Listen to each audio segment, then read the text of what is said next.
അതിങ്ങ് തന്നെ സിസ്റ്റർ പേന.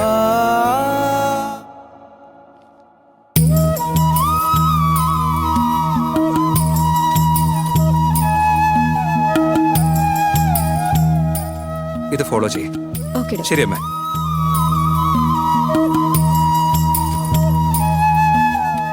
മോനെ, ഇപ്പൊ ദേവയാനിക്ക് എങ്ങനെയുണ്ട്? മൈൽഡ് അറ്റാക്ക് ആയതുകൊണ്ട് സ്റ്റഡ് വെച്ചിട്ടുണ്ട്. ഏജ് ഫാക്ടർ ഉള്ളതുകൊണ്ട് ഇനി വീണ്ടും അറ്റാക്ക് വരാനുള്ള സാധ്യതയുണ്ട്.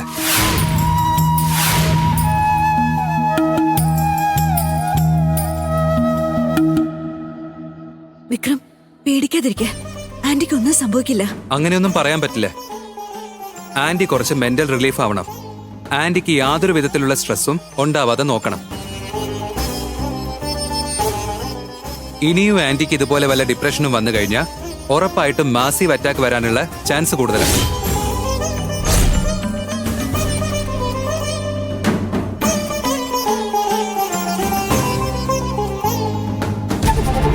നല്ലോണം സൂക്ഷിക്കണം. ഇനി ഇതുപോലത്തെ സിറ്റുവേഷൻ ഉണ്ടാവാതെ നിങ്ങൾ പ്രത്യേകം ശ്രദ്ധിക്കാൻ വേണം. 1 മണിക്കൂറിനകത്ത് ഡിസ്ചാർജ് ആക്കാം. അടുത്ത 1 മാസത്തേക്ക് ആന്റി ബെഡ് റെസ്റ്റിൽ ഇരിക്കട്ടെ. നന്നായിട്ട് നോക്കിക്കോണേ. ഓക്കെ?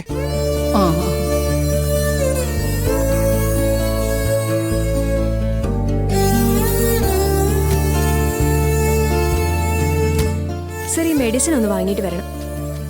അപ്പോഴേക്കും ഞാൻ മാഡത്തിന്റെ ഡിസ്ചാർജ് സമ്മറി റെഡിയാക്കി വെക്കാം. ശരി.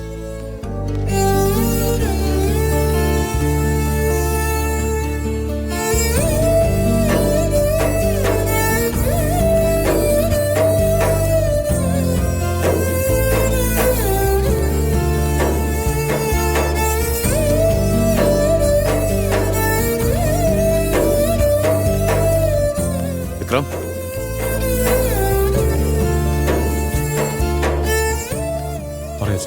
എനിക്ക് നിന്നോട് മനസ്സോർന്ന് സംസാരിക്കണം. എപ്പോഴാ ടൈം ഉണ്ടാവുക?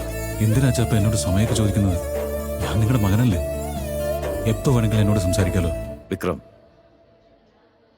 നീ എന്റെ മകനാണെന്നുള്ളത് വെറും വാക്കിൽ മാത്രം ഒതുങ്ങിപ്പോവാ. ഞങ്ങളുടെ വാക്കുകളൊന്നും നീ കേൾക്കുന്നേ ഇല്ല. ഞാൻ നിന്റെ മുന്നിൽ തൊഴുക. എന്റെ ഭാര്യയുടെ ജീവൻ തിരിച്ചതാ. അച്ഛാ, അവള് ഇനിയും കുറച്ചു നാൾ ജീവിക്കണമെന്ന് എനിക്ക് ആഗ്രഹമുണ്ട്. അവളെ എന്റെ നടത്തി മാടല്ലേ. അവളുടെ ജീവൻ കളയല്ലേ വിക്രം. അച്ഛാ, എന്തിനാ അച്ഛാ ഇങ്ങനെ മനസ്സ് വിഷമിപ്പിക്കുന്ന പോലെ സംസാരിക്കുന്നത്? ഞാൻ എന്ത് തെറ്റാ ചെയ്തേ? ഡോക്ടർ പറഞ്ഞൊക്കെ നീ കേട്ടില്ലേ? അവളുടെ അവസ്ഥയ്ക്ക് കാരണം നീ മാത്രമാണെന്ന്. നിനക്കതൊന്നും വലിയ കാര്യമല്ലല്ലോ. നിനക്ക് നിന്റെ അമ്മയുടെ ജീവനേക്കാൾ നിന്റെ വാശിയാണ് വലുതല്ലേ? നിന്റെ ജീവിതാവസാനം വരെ കല്യാണം കഴിക്കാതെ നീ ഇങ്ങനെ തന്നെ ജീവിക്കുക. നിന്നെ ഓർത്ത് വിഷമിച്ച് വിഷമിച്ച് അവൾ അങ്ങ് പൊക്കോളും. അവൾ പോയി കഴിഞ്ഞ പിന്നെ ഞാൻ ജീവനോടെ ഉണ്ടാവില്ല. ഞാൻ അവളുടെ കൂടെ പോകും. അതിനുശേഷം നിന്റെ മകൻ കവിന്റെ ഒപ്പം നീ സന്തോഷമായി ജീവിക്കും. പക്ഷെ ഒരു കാര്യം പറഞ്ഞോട്ടെ, ഞങ്ങളുടെ അവസാന ആഗ്രഹമായി കരുതി നീ കല്യാണത്തിന് സമ്മതിക്കണം മോനെ. ഇല്ലെങ്കിൽ നിന്റെ അമ്മയും പോവും, കൂടെ ഞാനും പോവും. അച്ഛാ,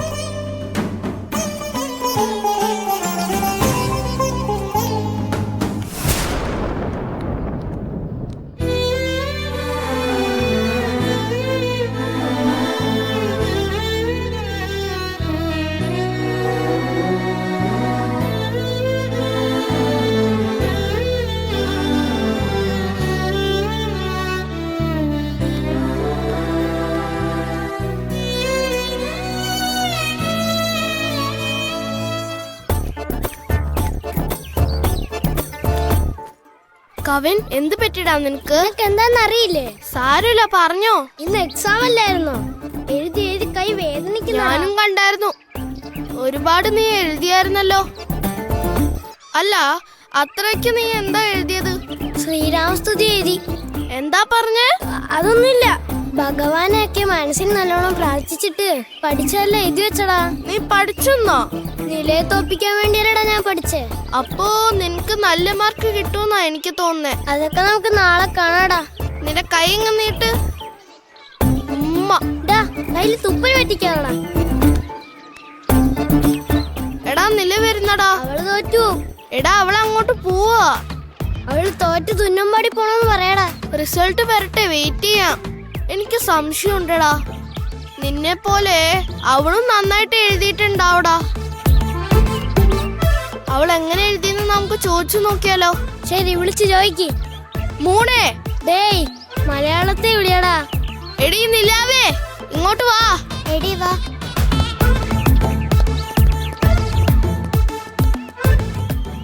എന്താ രാഹുൽ? കവൻ നന്നായിട്ട് എക്സാം എഴുതിയെന്ന് പറഞ്ഞു. നീ എങ്ങനെ എഴുതി? ഞാനും നന്നായിട്ട് എഴുതിയത്. റിസൾട്ട് എന്താന്ന് ദൈവത്തിനല്ലേ അറിയുള്ളൂ. ഇവളെന്താ ദൈവത്തിനൊക്കെ പറയുന്നേ? ഞാൻ ചെയ്തതുപോലെ ശ്രീരാമസ്തുതി എങ്ങാനും എഴുതി കാണോ? മാർക്ക് എത്ര കിട്ടും ചോദിക്കടാ. ഞാൻ എഴുതിയതനുസരിച്ച് നല്ല മാർക്ക് കിട്ടുന്ന എനിക്ക് തോന്നുന്നത്. എടാ ഞാൻ 100ന് മേളിൽ വാങ്ങുന്നു പറയടാ. കവൻ 100 മാർക്കിന് അപ്പുറം മേടിക്കുന്നാ പറയുന്നേ. അതെങ്ങനെയാ നടക്കുന്നേ രാഹുൽ? ഒന്നെങ്കിൽ 100 100 വാങ്ങിക്കാം, അല്ലെങ്കിൽ പിന്നെ 100ന് താഴെയല്ലേ കിട്ടുള്ളൂ. പക്ഷെ എങ്ങനെയാ 100 മാർക്കിന് മേളിൽ പോവും? ലോജിക്ക്. നീ അവളുടെ ഫ്രണ്ടാണോ എന്റെ ഫ്രണ്ടാണോ? ഞാൻ നിന്റെ ഫ്രണ്ടാണോ? ഞാൻ പറയുന്ന അതുപോലെ അവളുടെ അടുത്ത് പറ.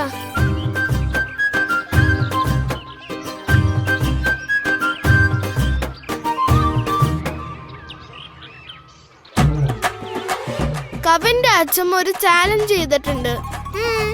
അതില് എന്റെ ഫ്രണ്ട് കവിനെ ജയിക്കത്തുള്ളൂ. ഓ, ആ സർപ്രൈസ് ഗിഫ്റ്റ് കവിനെ വാങ്ങത്തുള്ളൂ. ആണോ? അതെങ്ങനെയാ? ഓ നമ ശിവായ. ശ്രീരാമജയം പറയടാ. എന്താ ശ്രീരാമജയോ? നോക്ക്, ഞാനായിരിക്കും ഏറ്റവും കൂടുതൽ മാർക്ക് വാങ്ങിക്കുന്നത്. എന്റെ അച്ഛമ്മയുടെ ഗിഫ്റ്റ് ഞാനായിരിക്കും വാങ്ങിക്കാൻ പോകുന്നത്. ഇതിവന്റെ കൊടവേരാണ് സത്യം. എന്താടാ നിനക്ക് ആവശ്യമാടാ? നീ കൂടുതൽ മാർക്ക് വാങ്ങിച്ചാ അതെനിക്ക് സന്തോഷാ. നല്ല മാർക്കെന്നല്ല, ക്ലാസ്സിൽ ഫസ്റ്റ് ഞാനായിരിക്കും. അപ്പൊ സന്തോഷിക്കുന്നത് ഞാനായിരിക്കും. നിനക്ക് സന്തോഷം വരില്ല. മോനെ, നിങ്ങൾ എന്തിനോട് വന്നേ? വാ പോകാം. സംസാരിക്കുന്നുണ്ടല്ലേ, ഡിസ്റ്റർബ് ചെയ്യല്ലേ. ഇതെന്താ വരാൻ പോകുന്ന ഇലക്ഷനില് ഘടകകക്ഷികൾ സീറ്റ് വിഭജിക്കുന്ന പോലെ കുലങ്കുശമായ ചർച്ചയാണല്ലോ നടന്നുകൊണ്ടിരിക്കുന്നത്. വാ മോനെ പോവാം. അച്ഛനോടെ? അച്ഛനൊന്നും വന്നില്ല. മോനെ വിളിച്ചോണ്ട് വരാൻ പറഞ്ഞു വിട്ടാ. വാ. 5 മിനിറ്റ്സ് എടുക്കും. ഇവിടെ പ്രധാന കാര്യം സംസാരിക്കുന്നുണ്ടല്ലേ. കവിമോനെ വാ, വീട്ടിലേക്ക് പോകാം. ഞാൻ നിങ്ങളുടെ കൂടെ ഒന്നും വരില്ല. എന്റെ അച്ഛൻ വന്ന് വിളിച്ചാലേ ഞാൻ വരൂ. ഇവന് എങ്ങനെ ഒന്ന് പറഞ്ഞു മനസ്സിലാക്കുന്നേ? കവിൻ, അച്ഛമ്മയ്ക്ക് നല്ല സുഖമില്ല. അതുകൊണ്ട് മോന്റെ അച്ഛൻ മോനെ വിളിച്ചോണ്ട് വരാൻ വേണ്ടി എന്നെ പറഞ്ഞു വിട്ടേക്കാണ്. അച്ഛമ്മയ്ക്ക് സുഖമില്ലെന്നോ? അച്ഛമ്മയ്ക്ക് സുഖമില്ലെന്നും പറഞ്ഞ് ക്ലാസ് ലീവാക്കാന്ന് വിചാരിക്കുമ്പോ സ്കൂള് വിട്ടിട്ടാ ഒന്ന് പറയുന്നത്.